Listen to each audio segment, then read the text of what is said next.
I am going to bring up my slides, share my screen here real quick, and go over a few reminders, and then we'll go into tonight's material, which is on our Mattheans. By the way, our panel this week is Mel Martinez. Mel is a pastor at a Metropolitan Community Church in Wichita Falls, Texas. Then we have Desi Brumit, who is a pastor of Griffin. Am I right? Griffin Memorial. What? I have it. I have it written down. Wait. I have it. Goodrich Memorial in Norman, Oklahoma. And then we have Samantha Black, who's layperson. If you've seen the videos, she's from the videos. You will recognize her from there.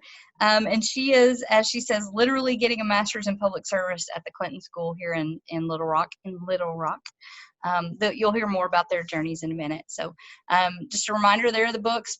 If you haven't gotten books and you want to get them, the sale is still on at Cokesbury, so please do that. But I will remind you that since you've checked in, you will be added into the drawing, and that last week that we all gather together, we'll draw 2 names, and those 2 folks will each get 12 participant guides and 1 congregation guide.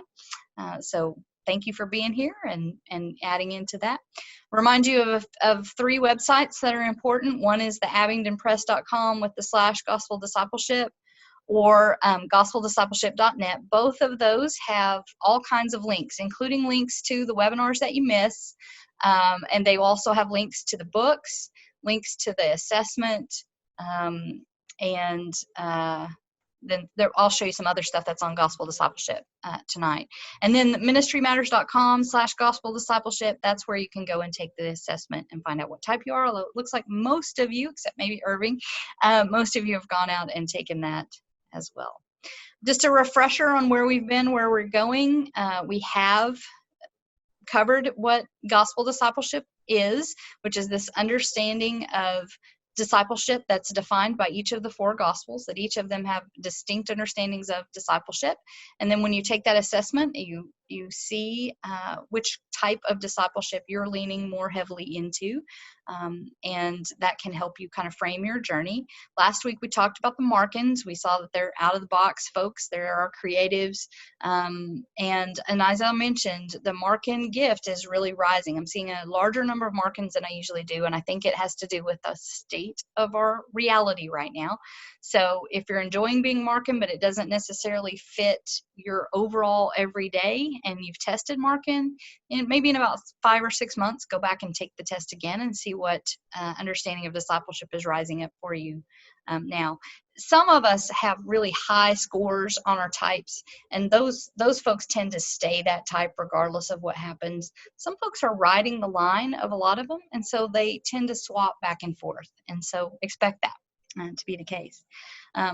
So yes, so we learned about our Markins last week, and then we will proceed with Mattheans today. We're going to hear about Mattheans, Lucans next week, Johannines the week after that, and then we will talk together what it means to do this discipleship all as a church. I will mention that last week we learned about the Markins, and the Markins, one of the things that seemed to resonate with Markins was that we have the ability to say no. In fact, we will tell you no. This week we're going to learn about the people who can't say no. So let's head into our Mattheans now.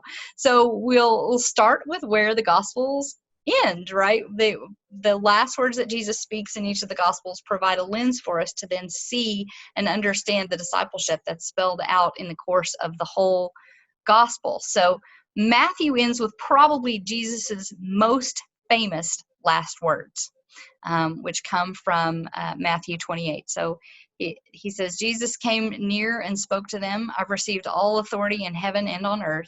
Therefore, go and make disciples of all nations, baptizing them in the name of the Father and of the Son and of the Holy Spirit, teaching them to obey everything that I've commanded you. Look, I myself will be with you every day until the end of this present age. So as I mentioned, this is the Great Commission, and so these may be Jesus's most famous last words. They are so famous, and they really point to this understanding of going and doing for Jesus, right? I like to say these words read they're a series of actions, and they read like a to-do list. Go, make disciples, baptize, teach.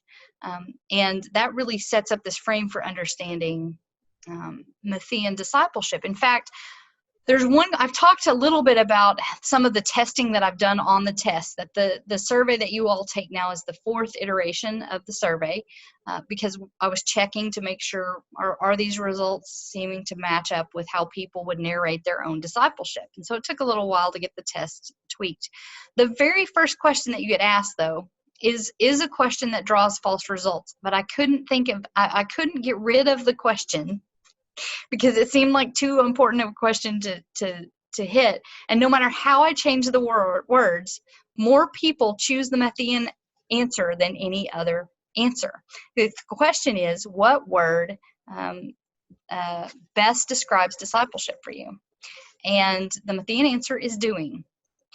And I really think that in large part because the Great Commission is so tightly defined with our understanding of discipleship, and because it is so action-focused, that in a lot of ways, the Matthean understanding of discipleship has been a dominant understanding of discipleship for us. And and we will see how that plays out over the course of the night. I will say, if somebody chooses one of the other 3 words, and this was an interesting thing to discover. Some Mark and some Luke and some Johannines will choose doing, and there's just no way around that because that seems to be this dominant understanding of discipleship. But if somebody chooses the Markan word, if they choose the Lucan word, if they choose the Johannine word, 95% of the time, that tells me their type. So if they've chosen the Markan one, 95% of the time they end up Markan. If they've chosen the Lucan word, 95% of the time they're Lucan. And if they've chosen the Johannine word, 95% of the time they end up Johannine. So those words are accurate. It's just doing seems to have a lot of, it sort of captivated our understanding of discipleship. And so, like I said, this reads like a to-do list, and it's a series of actions. So our Mattheans are action-based disciples. They really are driven to take actions on behalf of Jesus. So that's his characteristics of the Gospel of Mark. It's supposed to be Matthew. Obviously, I'm really using my slides, but characteristics of the Gospel of Matthew. Sorry! Mel's giving me trouble. So characteristics of the Gospel of Matthew.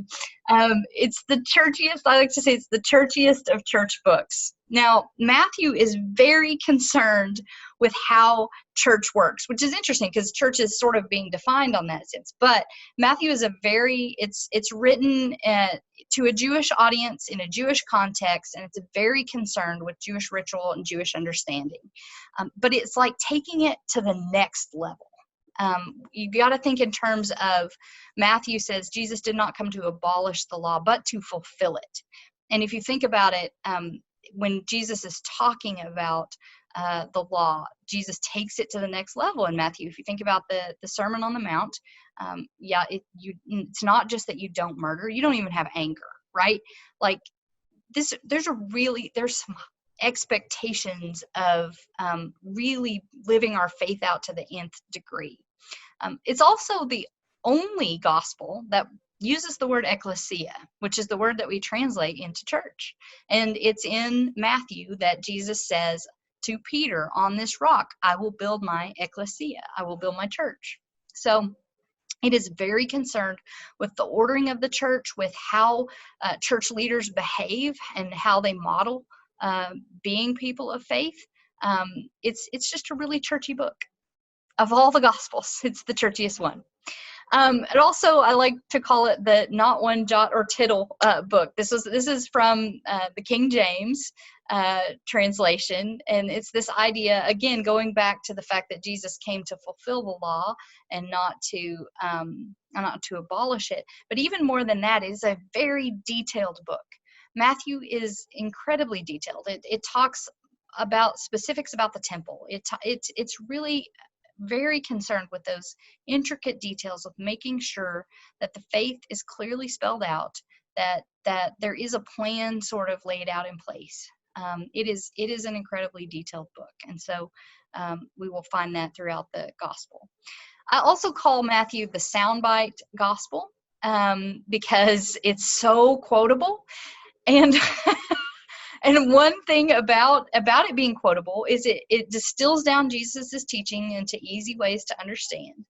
But it also has these very important pieces of living in our faith. And one, if you search for most memorable or most quotable passages from Matthew, the "my yoke is easy, my burden is light" comes up at the top of lists over and over and over again. And we're going to see that particular passage really resonates and it kind of needs to be a frame verse for Mattheans. I will tell you that when I was doing the training for and testing this out at James's church, that you met James last week, at James's church, there was a gentleman there who tested very strongly Matthean, and he came up to me afterwards and he says, "So I have a verse from Matthew tattooed across the back between my shoulder blades." And he said, "What do you suppose it is?" And it was this passage.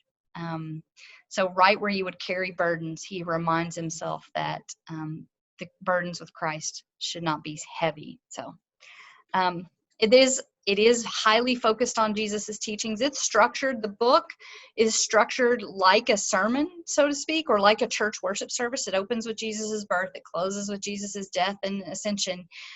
But in between are, I think it's 5 sections that are really broken into 5 chunks of how Jesus teaches. The mission teachings, the Sermon on the Mount. There's 5 distinct sections for teachings, and teaching is very important in the Gospel of Matthew.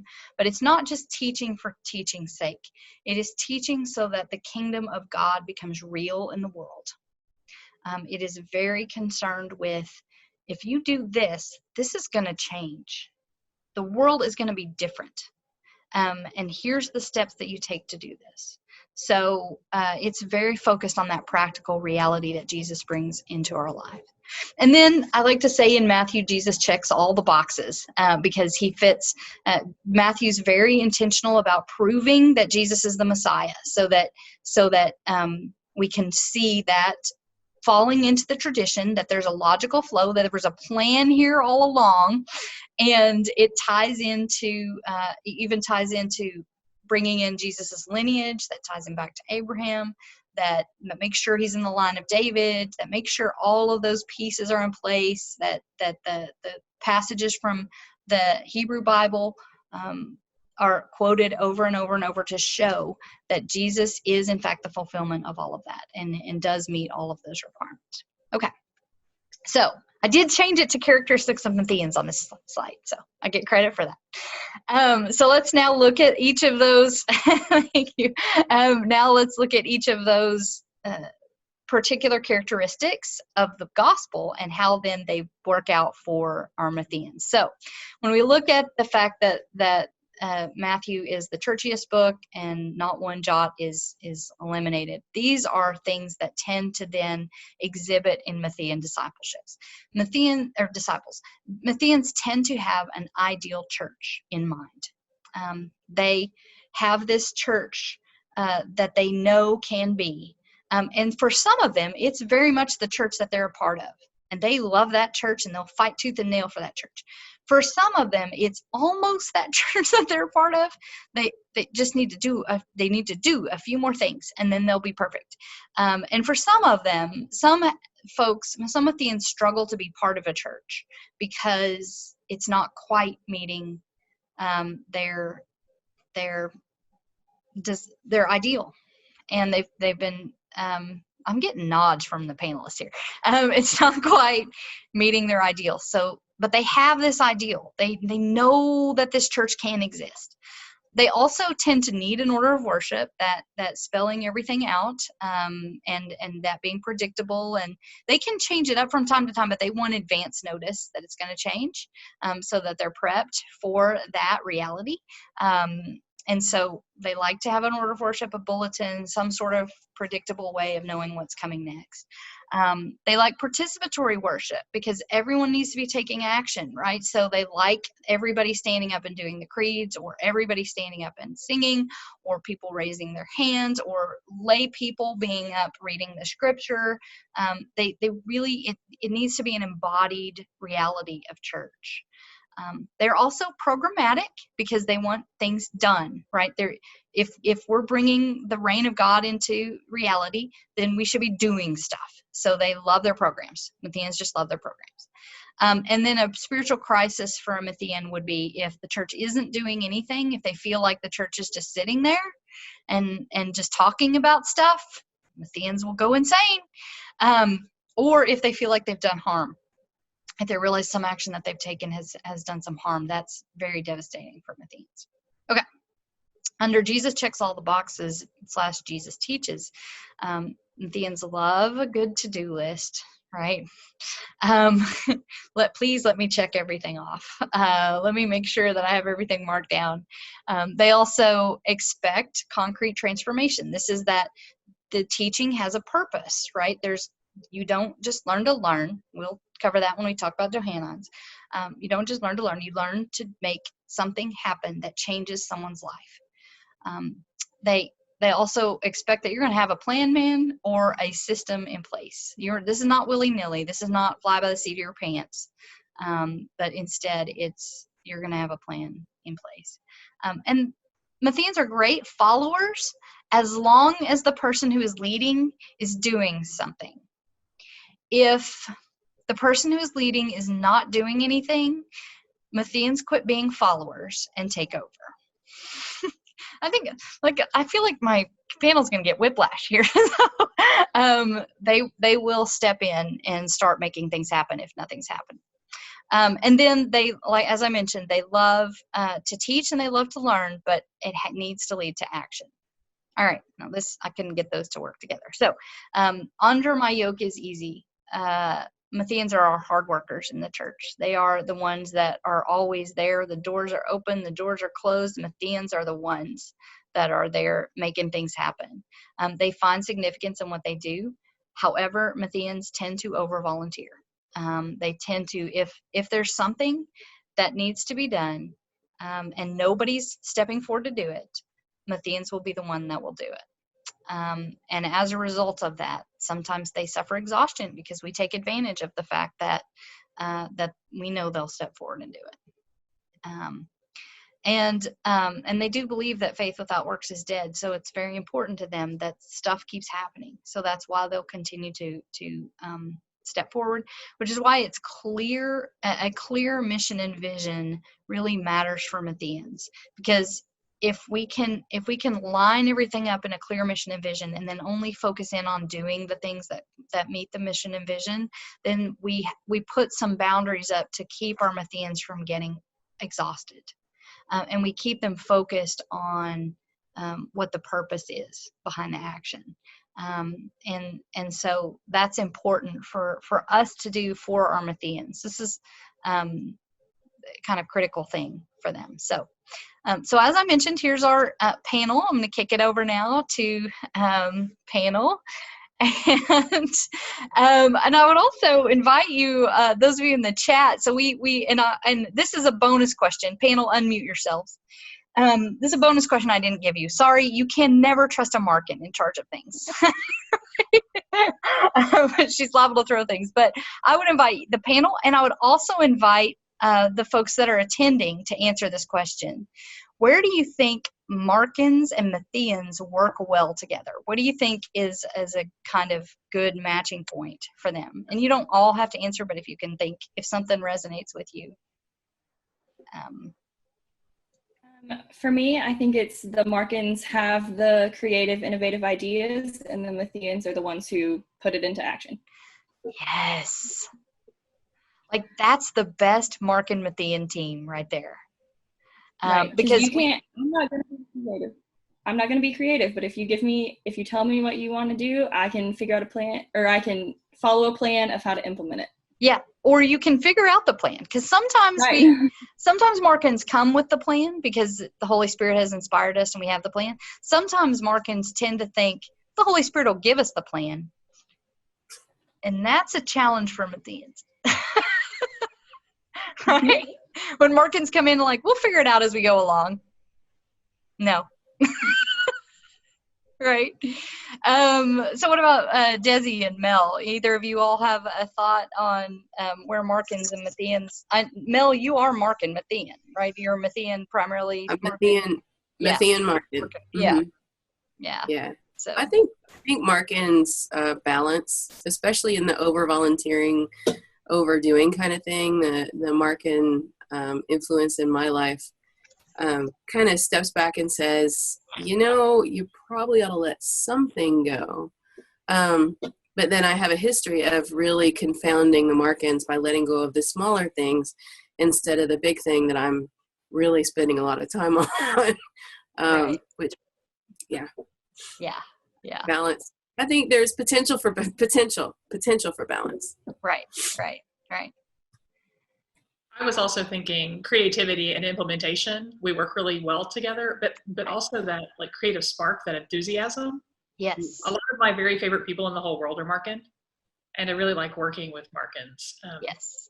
Because we can get things done, and we get them done now, and we get them done well, and it's exciting, and it looks, so I think that enthusiasm and that joy that comes from that collaboration can work really well together. Yes. Both of you, so immediately is definitely a Markin characteristic, but taking action is Matthean. So you are not, the two together are we do not slow down pair, right? Like you put a Markin and Matthean together. So I'll share one story. One of my best partnerships in ministry was a layperson who was Matthean, and it was exactly what Mel said Samantha said, that I would come up with the crazy ideas and she would make them happen. And literally the day before Halloween, I got this crazy idea that Halloween is the one day that people will open their doors to someone who knocks on their door. And I thought, well, this is a great time to get to know our neighbors, but I don't want to just have them open the door and say, have you heard about Jesus? Right? Like that seems mean to do to somebody, like surprise. And so I said, let's reverse trick or treat. Yes. We'll reverse trick or treat. And my Matthean friend said, yes, let's do that. And so she's like packing up we're baking cookies and packed them up, and we took them out. And within 24 hours, we had packed up like 150 packages of cookies and knocked on doors and invited ourselves. And I see that Jack said Mattheans are creative too. Yep. Creative in following the commitments and call of Jesus, right? You're open to this reality of we can take action like this. Right. And that openness to we want to do something for Jesus makes that space available. So, yeah.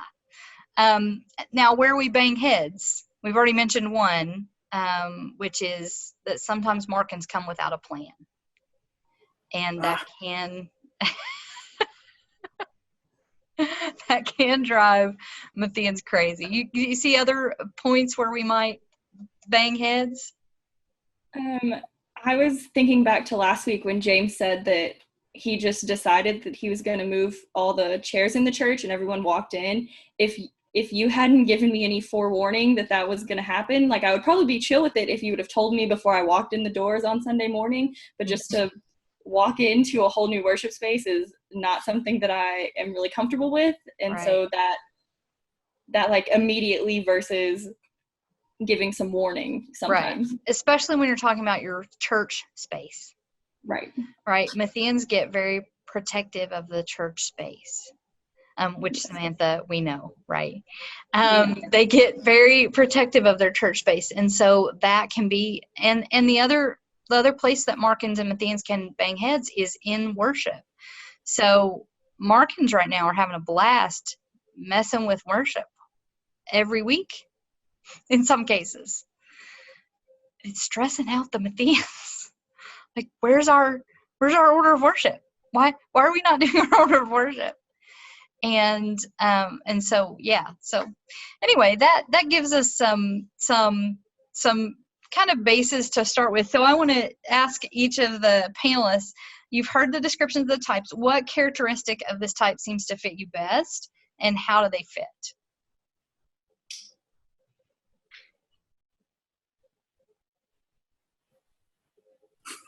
One of you answer. So I think that idea of being able to see the ideal church, like the kingdom of heaven. I know that personally I talk about the kingdom of heaven a lot, and it being already but not yet.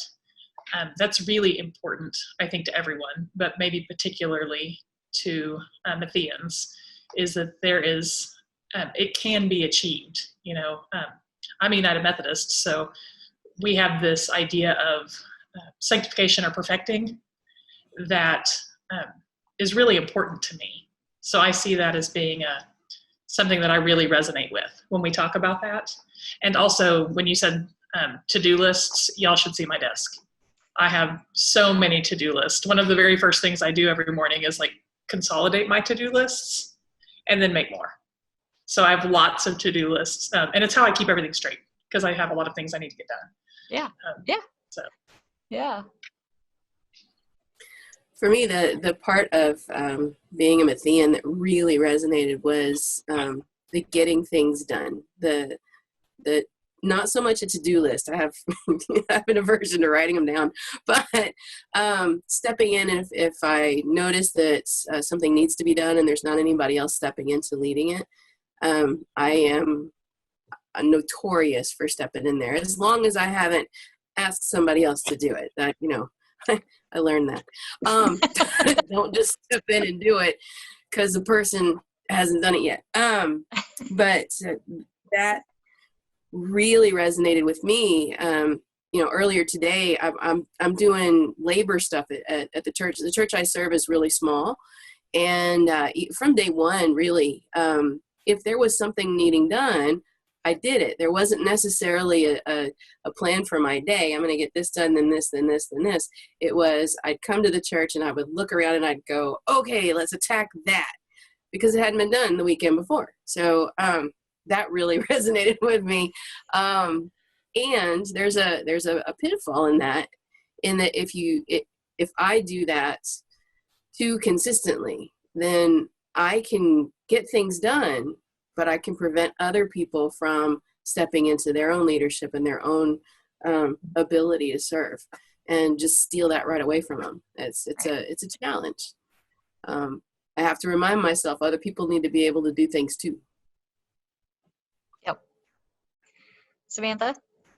I am a planner through and through. I talk about it in the video, my color-coded planner. I even got it out, even though school's like over and we've been online for a long time. Each class has its own color, and other things in life have their own color. And so I think for me, that was the thing I resonated with, was, yes, if there's a plan, I'll figure it out, or tell me a plan and it'll get done. And the other thing, and I know we'll talk about this later with the coronavirus and stuff, but I really resonated with the having a crisis if I don't think we're doing anything, or if what I think we're doing is causing harm or is not good for the community. I can't stand just like talking and talking and talking. Like, we are wasting time, we are wasting effort, we are wasting money, just like chatting about something, and we're not actually doing anything to like help the real world at all, or bring the kingdom of heaven here now. Like, it's just, we're just chatting, and I can't handle just talking about stuff and never doing anything. Right. Were there any characteristics that you thought didn't seem to fit you? So I may be an outlier with this, but I don't have much of a problem saying no. Now, I probably need to explain that, because when I said that to my husband, he laughed. So I'm on every committee known to humankind, because I will say yes if I'm interested in it. Okay. But if there's something that isn't achieving a purpose or a goal, I won't keep doing it just to keep doing it. I can absolutely let something die. I don't have any problem with that. And I also, and this is something I think perhaps I've learned, but I don't have any problem handing something to somebody else and saying, I've got a great team. This is your thing Now, it can be really difficult not to pick it back up because I could do it faster or whatever. But that's something that I think I've learned how to do, is to say, this is your ministry now, and I have something new I need to be doing, because there are things that only I can do, and there are things that only you can do. So, do you think it's helped that you're a pastor and so you feel a responsibility for the vision? Oh, I think absolutely. Yeah. And I don't know how much we'll get into that, but I think that you talk about this in the book, our styles change, or different parts of our makeup are lifted up depending on where we work. So I test pretty high Lucan because I serve a congregation that has a pretty high Lucan element to it.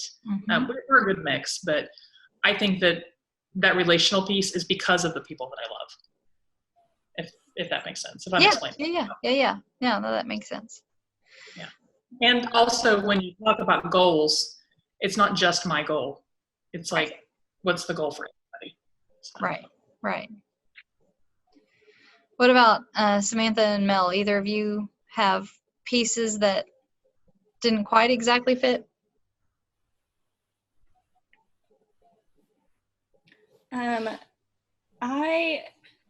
In looking back at the handouts and everything, one of them is like, and you talked about the ideal church, but being very protective of like the concept of church.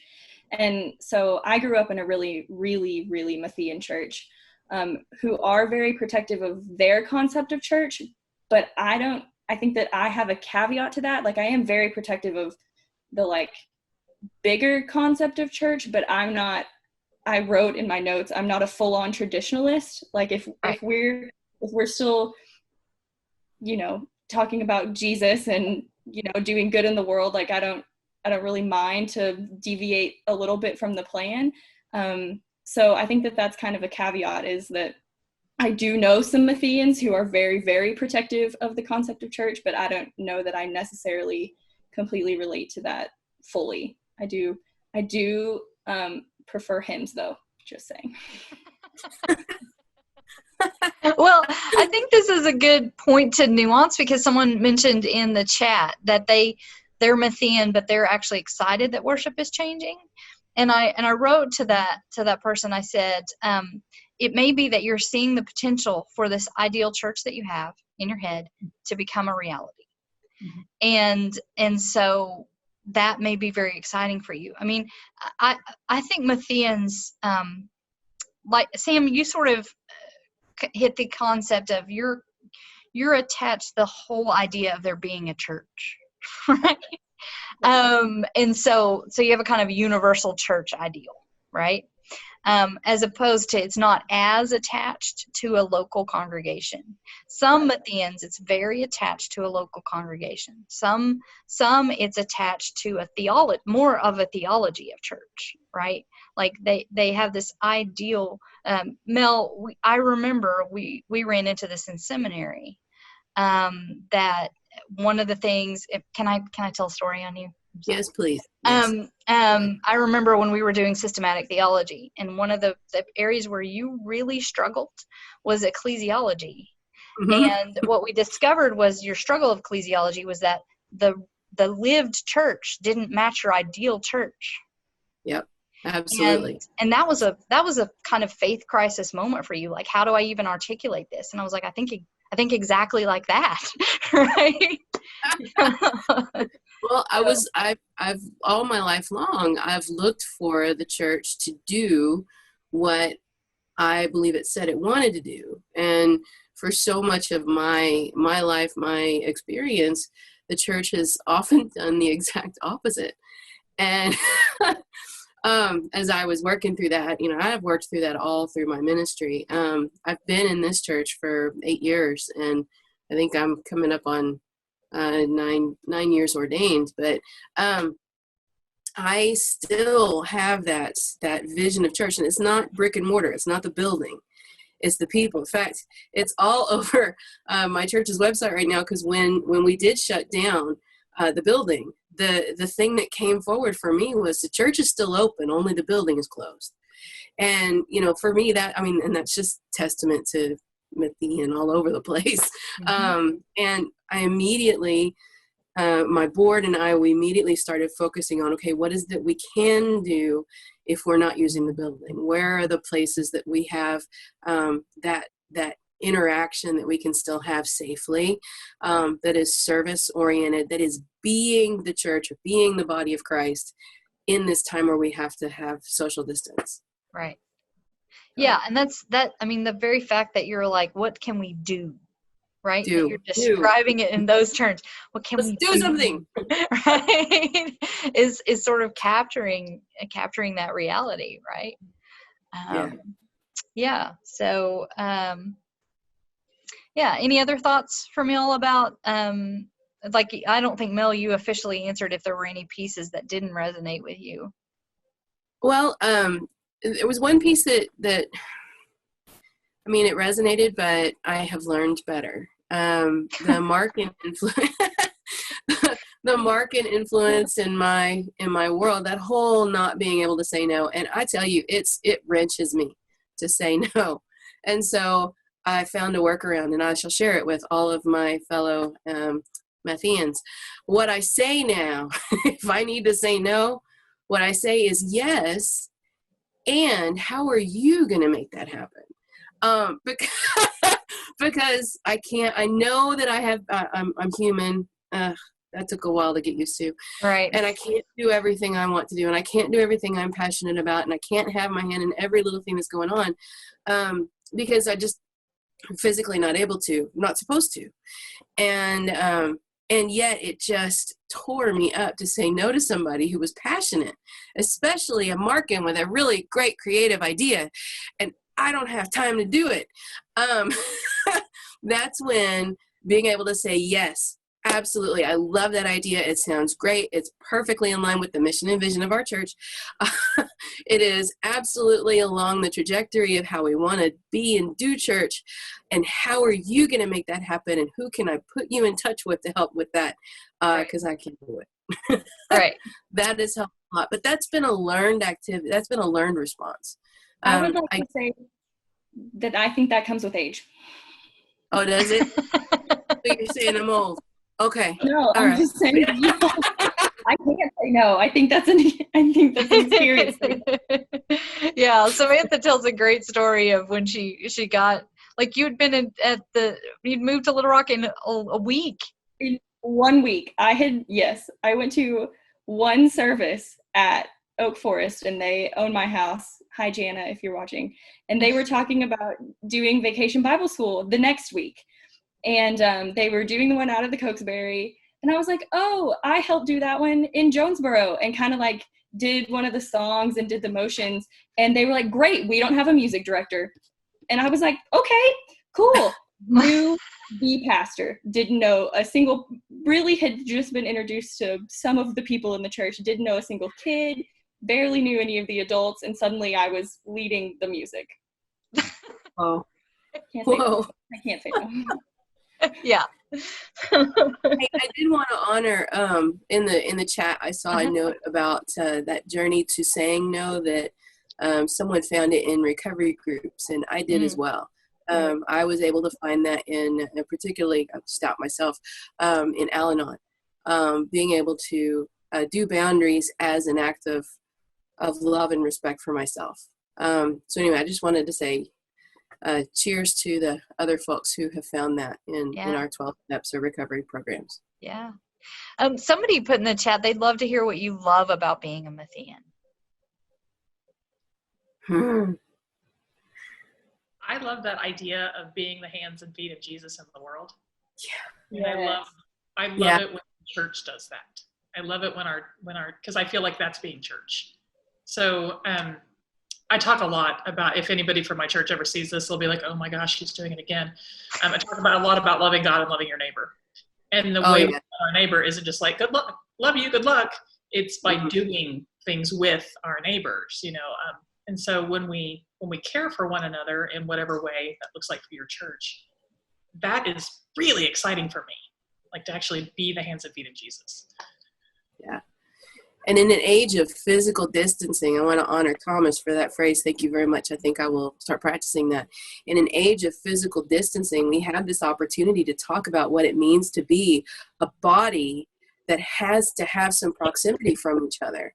And how do we do that? There's that word again. How do we do that wonderful work that we're so passionate about, and do it in a way that is still making an impact and is saving lives? I'm just all about. I was actually really upset that I was Matthean when I first took the assessment. I'm like, really, Matthew?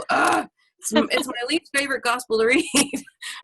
I like a few of the stories. It's got some great sound bites. But I would read John every day, But the more that I have learned about this, the more that I've post-assessment, that I have investigated, that I've listened and read, I am like, you know what? I am Matthean through and through, from beginning to end. I always have been. I really think.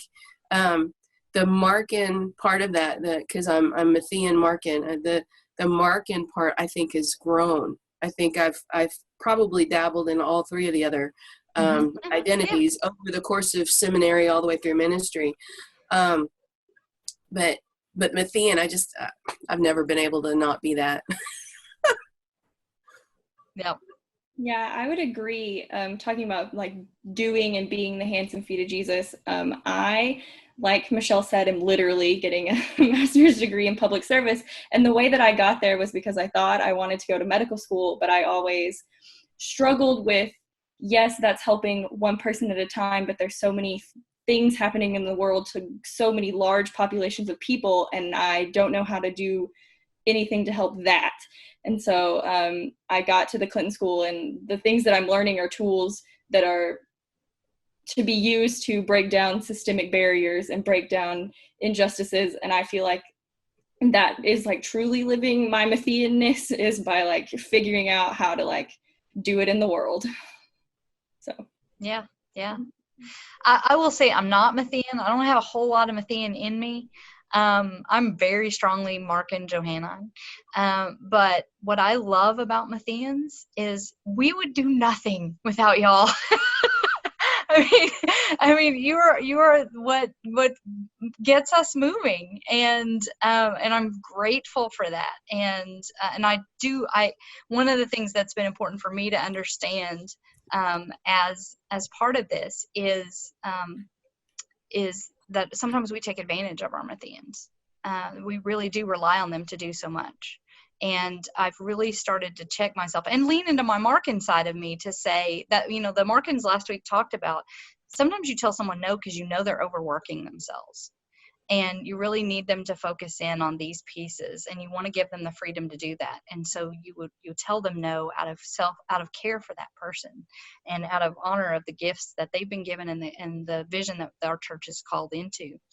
So that's been helpful for me to understand, to pay more attention to that in our Mattheans, right? But that does raise one of the questions. What do you wish the other types understood about you?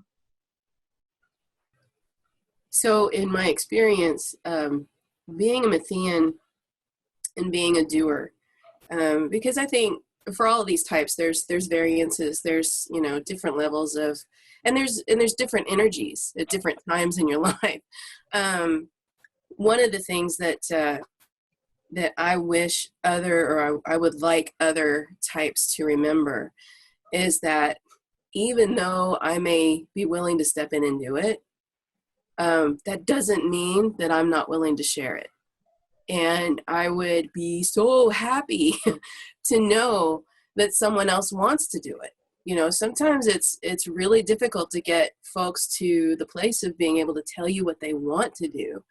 And I'm perfectly willing to share, because there's, quite frankly, more things on my to-do list than I will get done before I die. So, just being open and saying, you know what, I see that you, I'll just throw something out. I see that you mowed the yard. I really like mowing the yard, and I can't do preaching. So can I mow the yard? Fabulous. Go mow the yard. Just because, and I can be a jack of all trades kind of, in life sometimes, but that doesn't mean that I don't want to know what it is that others want to do and want to engage with. And And I'm so going to share. Please, I want to share. Desi and Samantha, what are your thoughts? What do you wish others understood about you? I think, and you touch on this in the book a little bit too, but I think it's really important for Mattheans as a whole to talk about Sabbath. Because Sabbath, in general for folks, is hard, but in particular for Mattheans, it is something I really have to continue to work at, but have had to learn how to take just one whole day off. And even just to go on vacation and not check my phone, not check my email, just to know that everybody's going to be okay. That's really, really difficult. And it's really hard for me I take Fridays off. And it's really hard for me not to answer the phone on Friday when you call me. Now, I will listen to the voicemail and make sure that everything's okay before I call you back the next day. But that's something I've had to work really hard to learn.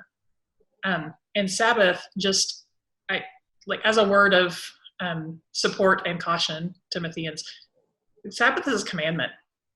You know, Jesus talks about Sabbath all the time. God talks about Sabbath all the time. We have to do it. Because if we don't take Sabbath, if we don't take care of ourselves, then the church will eat us up. And that's not because, they don't love us, and we don't love the church. But we have to let God take care of us too. So that'd be what I wish.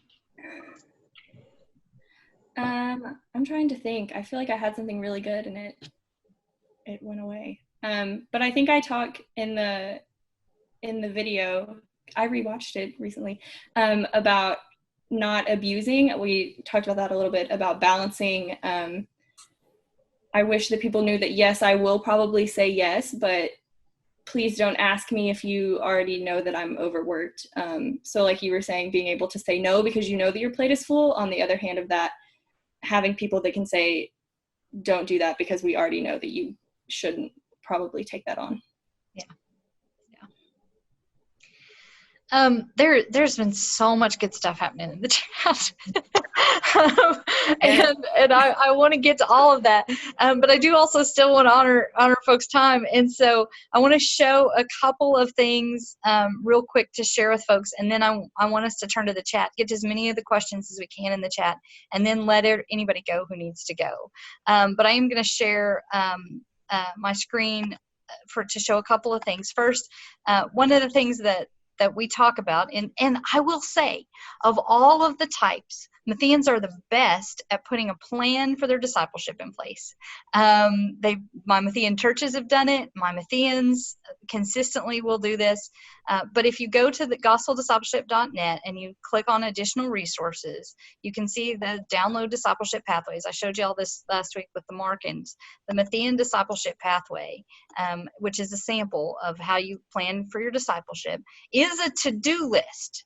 Because, what else would you do with them? Mattheans, basically, but make a chart and invite you to think in terms of, are you beginning, intermediate, or seasoned in the fields of spiritual formation, worship, service, and evangelism or witness? And then decide something in each of those pieces to do. So for instance, if you're a beginning person, then your worship plan may be to make a goal to go to worship once a month. Maybe you're not a worshiper. So that can be your first goal. And maybe your goal for under spiritual formation can be, I'm going to pray every night before I go to bed. Your service piece may be, I'm going to volunteer for the next mission that the church organizes.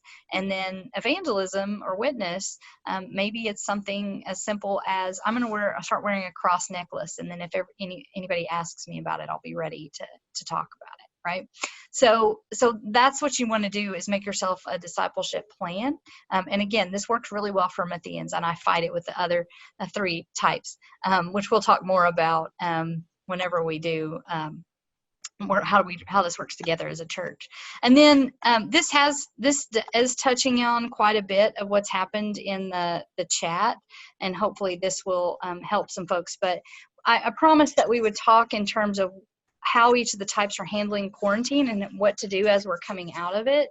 Of all the types, Mattheans have had, at least anecdotally in the experience that I've had recently with them, they've had the hardest time with being in quarantine of all the types. I thought it was going to be Lucans, But Lucans have a high, we'll see next week, one of their highest values is preservation of the community.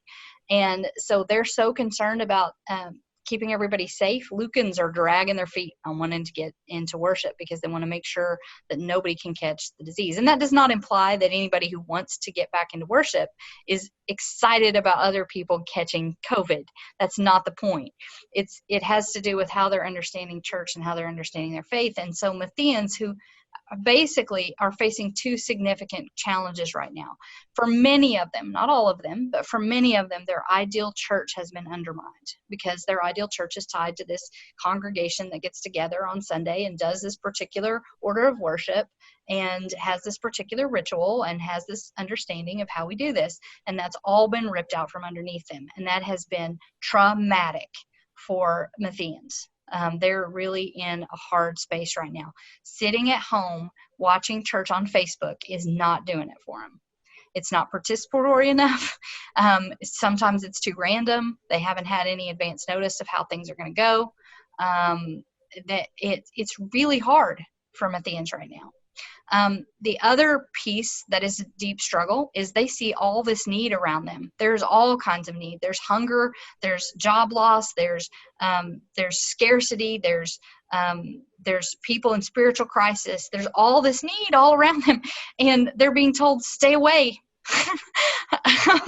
And it is so hard for Mattheans because they want to be the hands and feet of Jesus right now. And it is because of physical distancing, I'm also going to honor that term, because of physical distancing, it's a very deep challenge for Mattheans. So what I'm finding is that Mattheans are really pushing to get church going again. And again, it's not out of a desire to be reckless at all. It is out of a deep commitment to what church is, and out of a deep commitment to what the church can do and be in this space. And so they're desperate to get this back. The only ones, the Mattheans that I see are not so hard pushing, are ones that do see the potential harm, like that's really resonating with them, or they see this opportunity as the church turning into their ideal, and so they may not be in a big hurry to get back to the way things were. So I do say focus your Mattheans on Methodists. Methodists have these 3 rules, right? And the very first one of our general rules is do no harm. So help Mattheans remember that if we're not moving back into church yet, it's out of this desire to do no harm, and use do language with Mattheans, so that they understand they are taking an action, even if it seems like inaction. Right? And then shore up their foundation of church. Help them to understand that church is still open, right? Church is still, the building's closed, but church is still open. And help them, the church that I'm going to be serving in a couple of months has started sending out a weekly bulletin in their email to say, this is our online worship bulletin. And I think that's been helpful for people that need that predictability, because the pieces sometimes move around based on the editing. But if they've been given some advance notice, like the moving of the chairs around, right? They've been given some advance notice and they can sort of plan for it. That's been helpful. So help them see how church is still going, and help make some participatory pieces happen. There's a couple of things that you can do with that. You can put your lyrics on the screen if you have the right licenses. Don't violate copyright licenses, but if you have the right licenses, you can put your lyrics on the screen and invite people to sing along. Put things like the Apostles' Creed on the screen, or put it in the online worship bulletin that you send out, right? Help that be a more participatory place, but also do an online call to action. Ask specific questions that happen in the chat if you're using Facebook. Give them something to think about or do, or challenge them to do something in the coming week. And then put another Facebook post up 3 days later and say, hey, on Sunday we challenged everybody to do this. How's that going? So that they know that it matters what they're doing. And there are missions that you can take part in. I've been telling people, there's this book called 101 Ways to Reach Your Community by Steve Segren. It's spelled Sjogren, I believe. And it's kind of dated, right? But it's a good brainstorming space. And one of the things that they do is tell you to go buy gas for whoever pulls into the gas station for 2 hours. Gas is really cheap right now, y'all. This actually wouldn't cost that much to do. And you could hold up signs that say, please do not exit your car. Please text us. Text to this number what type of gasoline you need. And text us any prayer concerns. And we'll buy your gas, And that's a mission. That's putting their hands and feet and doing something helpful for people that Mattheans could get involved in and could do. And you could pick maybe a gas station that's close to the hospital or something like that. So maybe you're particularly catching healthcare workers or something along those lines. And then put some Mattheans on your relaunch team, especially if it's going to be like we're going to have to disinfect the whole church. Empower them to do that, right? They want to take some action. And so please think in terms of what they can physically do to make a difference for their church. Again, these are our panelists. I'm thankful to them. I'm going to stop my sharing now and head over. I will type the name of this. So I see somebody wants to know the name of that author, so I'll type it in the chat. Jacob, are you watching the Q&A? Yes, I will say you might have picked the wrong person to monitor Q&A because I have a hard time jumping in just randomly in a conversation. We have a handful of questions in the Q&A, and I'm going to go in whatever order I can. Okay.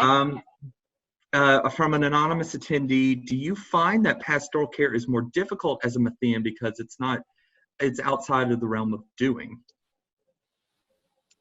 Pastors? For me,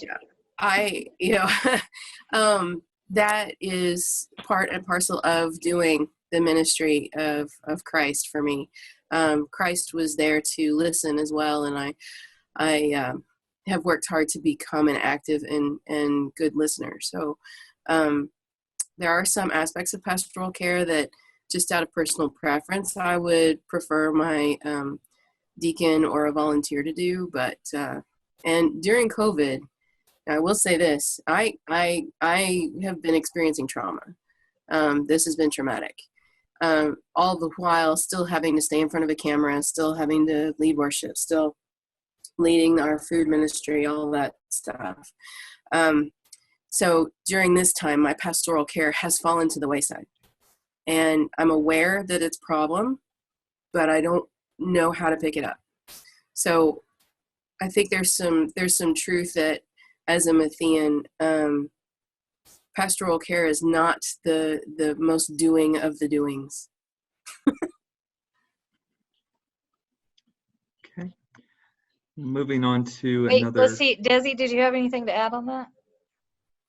No, I mean, I can always add something, but I don't think it's anything that anybody has to work for. Before you go to the next one, Jacob, I will say it is 7:59, and I know some of you all do need to leave at 8 o'clock. Well, it's 8 o'clock Central Time and whatever time it is where you all are. Thank you so much for being here tonight. Those of you that can stay on, we will continue to answer some questions.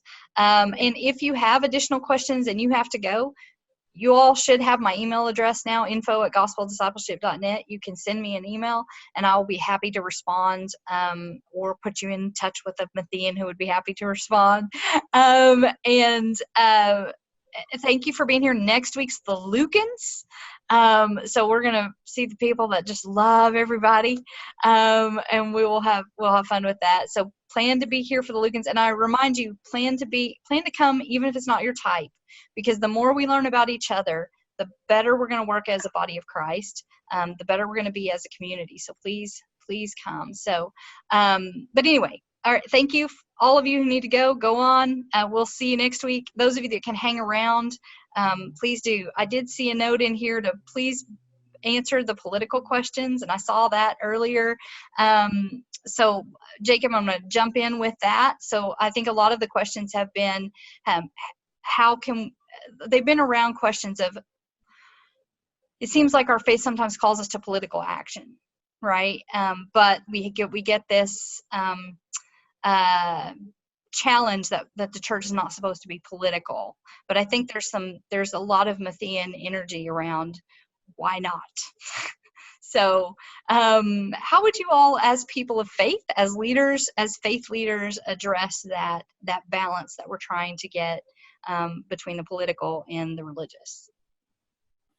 So I live and work in Oklahoma, and I live and work in a college town in Oklahoma with a congregation that is distinctly United Methodist. We have folks on every conceivable point of every conceivable issue of every conceivable political spectrum. And I love that. It is one of my favorite things about being a United Methodist. Because, and this may be distinctly Matthean. I wouldn't have thought about it that way before gospel discipleship. Because for my folks, they have been the church together for so long that they are able to love one another in ways that is becoming lost everywhere else. That's a terrible sentence. But they worship together, they work together, they do missions together, and they love one another in very real, very tangible ways. And they've been doing that for years. And it keeps us connected in a way that we aren't in other places. So, and in social media, which can be a vacuum of our own political leanings, or even, in our families. The church, I think, should be a place where we love each other and where we can have these really difficult conversations that I would say lead to action, because I think that your faith should inform your voting. It should inform what you do for the community. But I think that we need to do that from a place of love. And I think that we are in a distinct position to teach people how to do that. So, Desi, I would say your answer is very Lucan Matthean, and we will learn more about that next week. But Mel and Samantha, what would you say to the question of the political piece? Samantha, who's at the Clinton School. Yeah, so I would say that that my faith and my belief in Jesus is what drives what I believe politically, and I think that I live that out through my actions. And so when I see injustice and when I see things like that, I think that part of my calling is to take action against that, or to do what I can to bridge gaps that maybe weren't bridged before. And I think that I am in school with a lot of people who are not religious at all, but they know that that's how I am, and so I don't have to say it all the time. They know based on my actions that that's where it's coming from, and so that I think that that's like a balance for me, is that I don't have to like yell all the time that like I'm doing this because I believe in Jesus. Like they know that my faith reflects in my actions, and I think that that's one of the big ways that I show God's love in the world is through my actions. And I think that that's what shapes what I believe and how I vote and etc.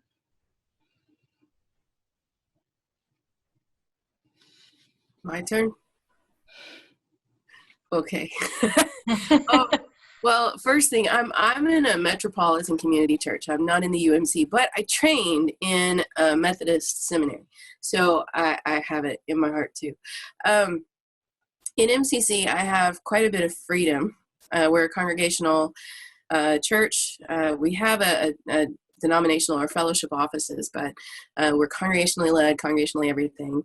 And I regularly engage in social justice action and regularly provide opportunities for people on even on the far ends of the spectrum to come into the same room, because I believe that the church, the body of Christ, is an opportunity for us to have difficult conversations, as Desi said, with love, with respect, maybe more than love, because I think folks are struggling with love. And I put it in the chat too. Jesus, if my example is Jesus, and if I am attempting to get you to follow the example of Jesus, then you're not going to live life without being political. Now, that means to me not that you're going to be out campaigning for a particular candidate or, that sort of thing. I'm actually very grateful for the opportunity in my church that I get to say, I can't really support any individual candidate. I'm sorry. I can, however, have something to say about the issues of the day. And I believe that Jesus would have something to say about the issues of the day. And I take my example from the stories directly. Who is Jesus talking to? If Jesus was talking to the marginalized or the minoritized, then who are we? Who should we be talking to or helping or lifting up? The marginalized and the minoritized, So I am very clear. Jesus's life in that time, in that age, the religious and the political were not these two presumed separate entities or separate areas of life. That was not a thing, not in the way that we understand it. And so I really work to bring forward to folks, now, wait a minute. We are following the example of Jesus. Jesus spoke out against stoning for a particular offense. That leads me into a conversation about capital punishment, right? There's all sorts of things that we can talk about, and we don't have to end in the same place. We still don't have to land on the same issue in the same place, but we need to have the conversations, and we need to start uncovering and peeling back the different layers of what exists there. So for me, I'm all about Jesus was political. I'll be political. I just don't have to worry about candidates. That's what I do in the voting booth is not what I'm talking about. Yeah. So Rothea threw something in. She said basically, great, but is that solely Matthean? And this is a good place to nuance and say no. All of the types can be political. What I find is the distinction, and this, we talked a little bit about this last week when Denise was nuancing spiritual gifts. What I find the distinction is the motivation for that, what gets exhibited. So let's take political action or social justice action, for example. So a Markin might be driven to it because something has caught fire in their spirit and they just can't shut up about it, right? Like the Holy Spirit is burning in them and they have to say something about it, have to do something about it.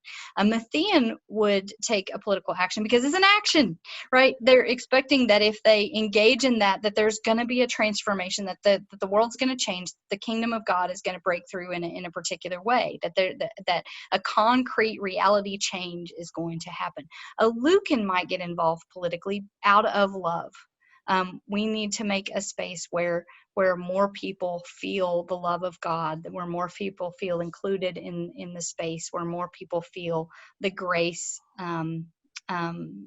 present from God. And so that's an act of love. And then a Johannine would take political action because Johannines look for strong leaders, and strong leaders take political positions. So it has sometimes more to do with the motivation for whatever reality is coming into play, right?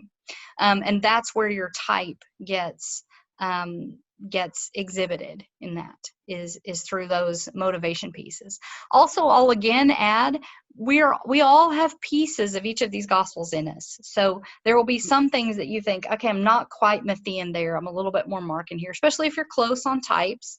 And so there's some interplay here. You just tend to have a dominant preference to leaning into one or two types, that sort of thing. So, okay. Jacob, what else is in the Q&A? And if folks are still in the chat and we haven't answered one of your chat questions, please re-add it to the chat, so that we don't have to scroll back through the whole hour. Please set that in. But what do we have in the Q&A, Jacob? Right, here's one. Is the growth edge for spiritual types to feed their strengths, or is there benefit in developing weaker natures? Self-realization is a great thing, but becoming better disciples should be the goal. So I'm struggling with understanding where the self-realization leads to growth. Okay. Y'all okay if I answer? Because I've thought some on that. If you read the book, you'll actually find that usually your strength the opposite side of that coin is your weakness. And so I actually say that there's sort of some interplay in that together. So one of the things, let's take Mattheans for an example, right? Their strength is that they take action, that they do. That is their strength. We can count on them to do. The flip side of that is they do too much. And so every bit of our strengths, all of our strengths, we need to keep in balance. And the way we keep in balance is the other types. The other types push us a little bit. Like when Mel mentioned, the Markin in her helps her say no to some things, right? So we have to have the other types around us to hold us accountable. Otherwise, our discipleship gets a little out of control. It can bend a little bit more on the unhealthy side. So it helps us kind of stay a little bit more balanced on that. Does either of y'all have anything to add on that, or you think that's good? Okay, Jacob, what's the next question? Let's see. Question for Matthean. As a Matthean pastor, do you expect members to be just as involved as you in doing an expression of discipleship?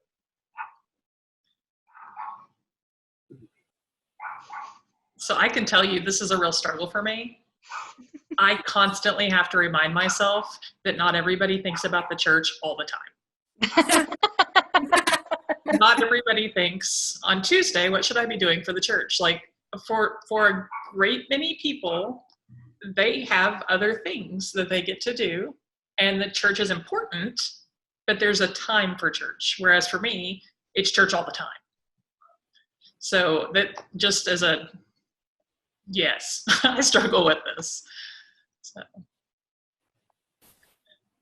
I've also had to back up a little bit and get some perspective on what outward expressions I see of people's enacted discipleship. Because in the other types, mine is so much focused on doing. You can see the results of what I've been doing, and that's not necessarily true for others.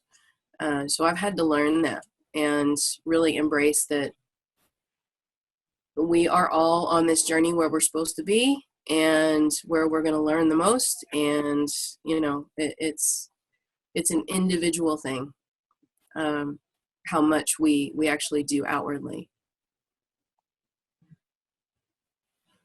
Okay. Well, and results differ, right? Oh, yeah. Like,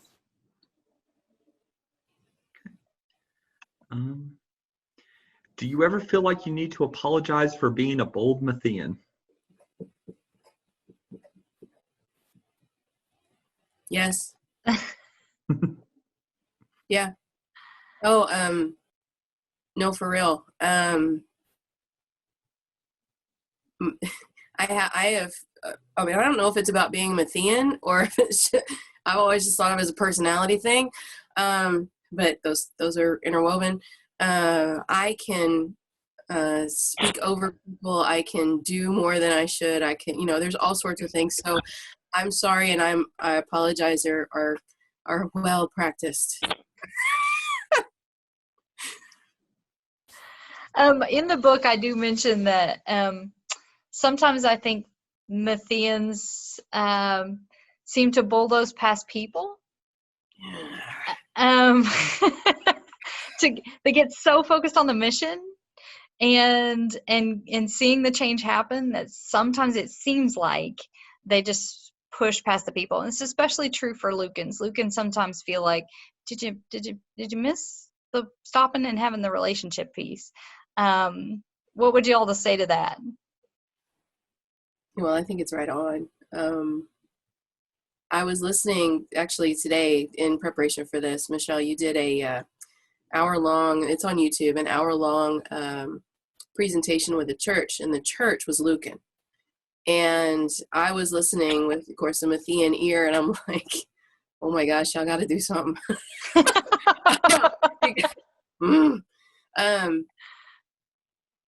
there is a real risk. And if you're a new pastor, if you're looking at a first or a second appointment or a pulpit, however your system, your church works, it is really good to understand these types for the congregation that you're serving, especially as a Matthean, because we are serving, and we're serving the people who are there.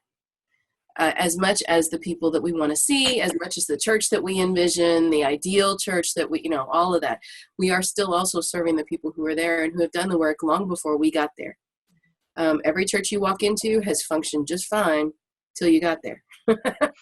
Or they wouldn't have been there for you to go to.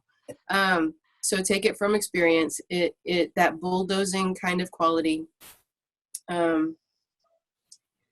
it can have some really tough consequences if it's not something that we stay focused on and aware of.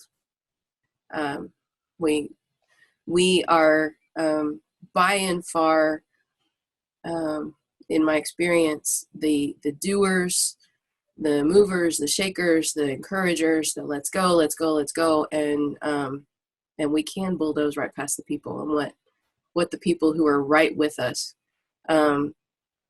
need from us. Sometimes what people need is for us to stop doing and sit down and listen. And that's not our second nature. And Marlene just asked, how do you help Mattheans not to bulldoze? A good Markin to rein you in a little bit would be good.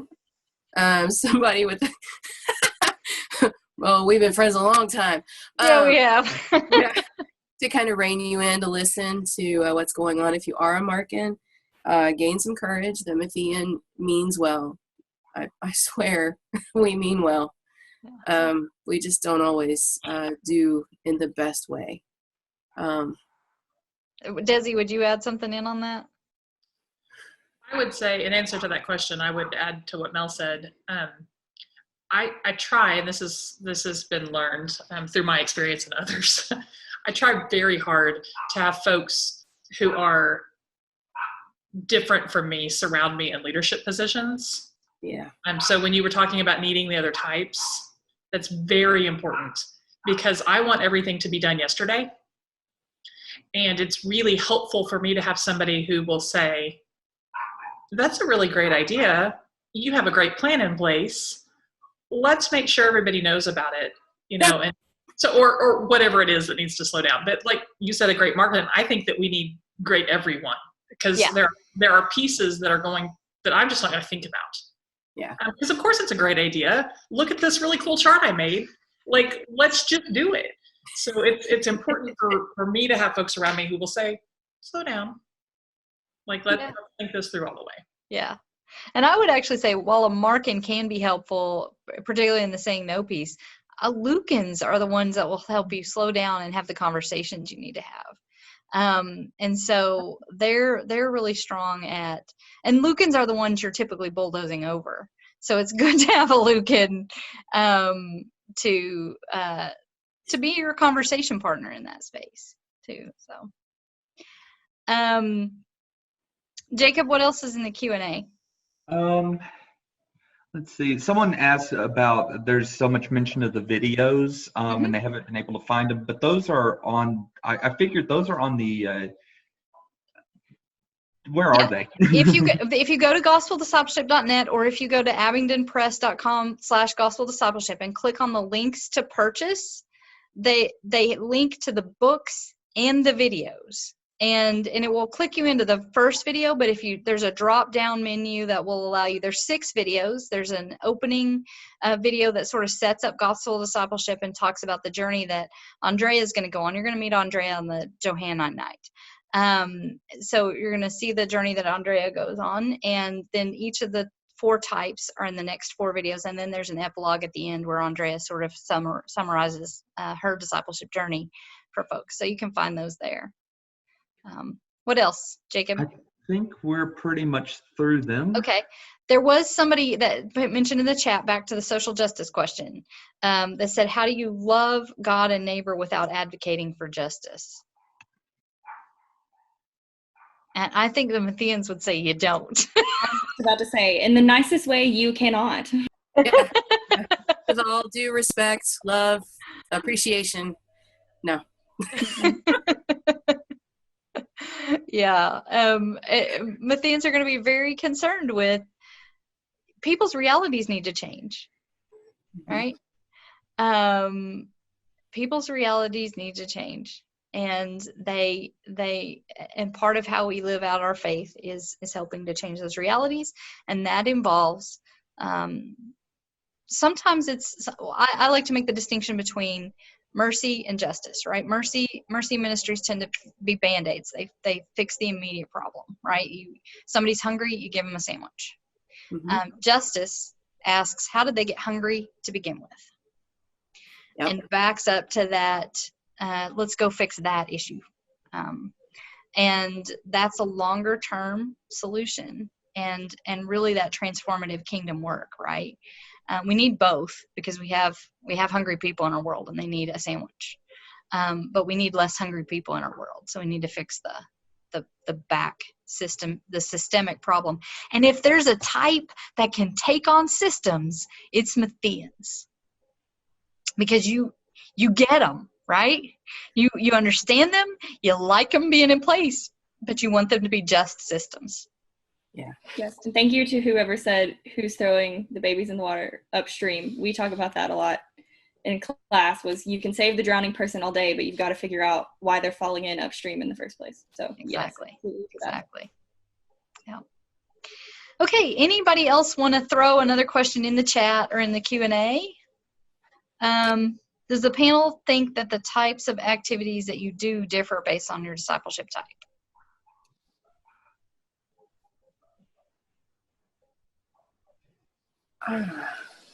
Huh. I don't know about based on your discipleship type. That's probably more of a Michelle question. Yeah. But the types of activities that we do, for me, at least as a pastor, they differ based on my context. So like where I'm appointed, what we need in this season. Because, for the last 2 months, the things that I've been doing are very different than what I did before March. I imagine that after we are able to relaunch in-person worship again, the things that we do are going to be very different than the things that I'm doing now. Right. So, that's a small example, but I think it's more contextual than type-oriented. Yeah. I do think, yeah, go ahead. No, I was just noting, Diana put yes because Markins would never volunteer to do Bible school. I think that's probably true. I think there are some activities. Yeah. Although Melinda Shunk, who was a Markin, who is called into children's ministry, would do Bible school. Spirit told her to do it. Right? Right? Maybe, I don't know. Michelle, you go ahead. I would say, right? So somebody else says, I'm going to let Markin who loves VBS. Markins have a sense of where their call is, right? And some of us are called to VBS. I'm just going to go ahead and tell you. But because I do it anyway. Right? Mattheans right. Just get roped into it. Right? But no, I'd say context matters, and not just context of your mission field, but also context of your church, right? And this is part of the value of learning your overall church's type that we'll get to on the last week. Understanding who your church is gifted to be will help you then understand the things that you should do and how you should do them. But I think it's more a question of that, back to that motivation piece, right? We may all do very similar things. Why are we doing them? And understanding their discipleship type helps you understand that why. It gives you the sense of who you are, but it also reveals that why are you doing this? There's something about this that you're deeply committed to, and understanding your discipleship type will reveal that, at least more readily. So yes, sometimes we'll do different things, but sometimes we'll do the same things just for different reasons. And that's the piece that it's helpful to understand. One of the examples I think I put in the book, I can't remember at this point, is building a Habitat for Humanity house, right? I meant to, if I didn't. 4 types would have different reasons for building a Habitat for Humanity house, right? Markins, because the perhaps it's either it's an exhibiting of the gifts that the congregation has in that moment, and so it makes sense in that moment for the congregation to do, or because the Spirit has so moved them to do the Habitat for Humanity house at that time. Mattheans love it because, oh my gosh, is that a do thing if there ever was one? You can pick up a hammer and you change somebody's life. Like, you give them a house. Woo! Right? Lucans love it because the relationship you will build with the family, and because of the people that you will work alongside with. It's wonderful that it's wonderful that a house is being built, because Lucans love having a place to gather and making a home. But it's really having that opportunity to be in relationship with that family. And then Johannans love it because it's skills teaching, right? This person has the skill of laying drywall and can share that with someone else, and show them how to do that. And so it's this mentoring, it's a deep mentoring opportunity in a habitat build. So we may all do the same things. Why are we doing them? Mm-hmm. So, what else? Anything else?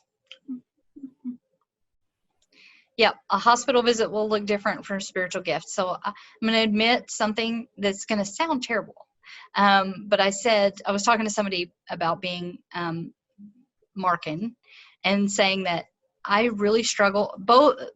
Denise last week mentioned that somebody else is better suited to do to do visitation. And I was like, oh, I so get that. Right? I struggle with visitation. I do. I don't struggle with hospital visits. I love hospital visits. I don't love people being in the hospital. This is why this sounds bad, but I love hospital visits because it's an emergency situation. The Spirit's called me into that space, right? Like that, right? So there's some energy into that space, a kind of urgency. This is an immediately moment. And so I really resonate with that. Whereas a Lucan might resonate with a hospital visit because they get a chance to be intimately beside someone's bed and be present with them in that moment. Mattheans, again, it's an action that you're taking to live out the hands and feet of Christ. And then Johannans, again, because there's that one-on-one interaction typically in a hospital visit. So it's all we're getting to our whys of why we do this. Yeah. Yeah. Yes, you can motivate everybody by pointing out how it applies to their type. Yes. I would say what happens is that your communication gets so much better because you understand each other better. Yeah. So, well, anything else? Nothing in the Q&A? Okay, well, I will then again thank my panel. Thank you, Mel, so much for also not just being one of my closest friends for years, but also for bringing the non-UMC presence. Woo! Then Desi, thank you for bringing the UMC not from Arkansas presence, but our neighbor. You know, even if it's Norman. For those of you who don't, she's in Norman. I was born in Stillwater. Anybody who knows Oklahoma knows this is a problem. But I still had her on my panel anyway. And I'm grateful for you. Thank you so much. And thank you for sharing. And then Samantha, thank you for coming back and sharing your story, expanding it from beyond the video, for also being our lay presence in this as well. Thank everyone for sticking around again for another half hour. And blessings for your evening or your morning, whatever time it is. And I will see you next week. We will talk about the Lucans, and we will learn how much we love everybody when we get to the Lucans. So you all have a blessed week. Bye, y'all. Thank you. Bye. Thank you.